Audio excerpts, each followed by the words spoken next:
প্রথমে আমি বাংলাদেশ জামাতে ইসলাম এবং তার নেতৃবৃন্দকে আন্তরিকভাবে ধন্যবাদ জানাচ্ছি। আজকে আমাকে, আমার সাথে আমার নেতৃবৃন্দকে এবং আমার সাথে আমার সফর সঙ্গীবৃন্দকে এই ইফতার মাহফিলে দাওয়াত দেওয়ার জন্য। সম্মানিত সকল নেতৃবৃন্দ, উপস্থিতিবৃন্দ, আজকে এখানে শুধু আমি নই, এখানে শুধু বাংলাদেশ জামাতে ইসলামের নেতৃবৃন্দ বা কর্মীবৃন্দই নয়, আমাদের বাইরেও এখানে অন্যান্য আরও রাজনৈতিক দলের নেতৃবৃন্দ আছেন।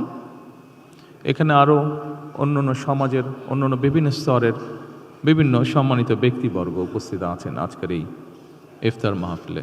আজকে আমরা একটি গুরুত্বপূর্ণ সময়ে সকলে এখানে একত্রিত হয়েছি।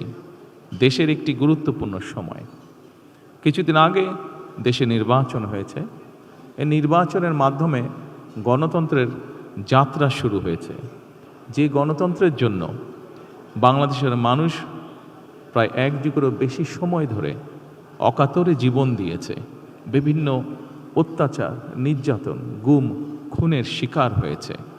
এত ত্যাগের বিনিময়ে আমরা আজকের এই গণতন্ত্রের যাত্রা, যেটি সূচনা হচ্ছে বা হয়েছে নির্বাচনের মাধ্যমে, সেটির সুযোগ পেয়েছি। এই ত্যাগের মাধ্যমে, এই আত্মত্যাগের মাধ্যমে, হাজারো মানুষের অত্যাচার, লক্ষ মানুষের নির্যাতনের মাধ্যমে আমরা আমাদের বাক, ব্যক্তি স্বাধীনতা, গণতান্ত্রিক অধিকার চর্চার সুযোগ আমরা ফিরে পেয়েছি। সেজন্যই প্রথমেই আসুন আমরা আল্লাহর দরবারে শুকরিয়া আদায় করি। বাংলাদেশের মানুষ আজকে অনেক প্রত্যাশা নিয়ে, অনেক আকাঙ্ক্ষা নিয়ে, অনেক আশা নিয়ে আমাদের সকলের দিকে তাকিয়ে আছে, বিশেষ করে রাজনৈতিক দলগুলোর দিকে তাকিয়ে আছে।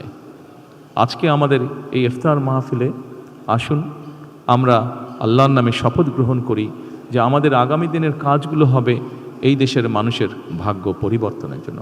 আসুন আমরা আল্লাহর দরবারে সেই রহমত চাই যার মাধ্যমে আল্লাহ আমাদেরকে এই দেশের মানুষের ভাগ্য পরিবর্তনের জন্য, এই দেশের ভাগ্য পরিবর্তনের কাজ করার তৌফিক আমাদেরকে আল্লাহ তাআলা দিবেন। পরিশেষে আমি আবারও বাংলাদেশ জামাতে ইসলাম এবং জামাতে ইসলাম নায়েবে আমির শফিক সাহেব সহ সকল নেতৃবৃন্দকে আন্তরিক ধন্যবাদ জানাচ্ছি আজকে এখানে আমাদেরকে দাওয়াত দেওয়ার জন্য। আসসালামু আলাইকুম।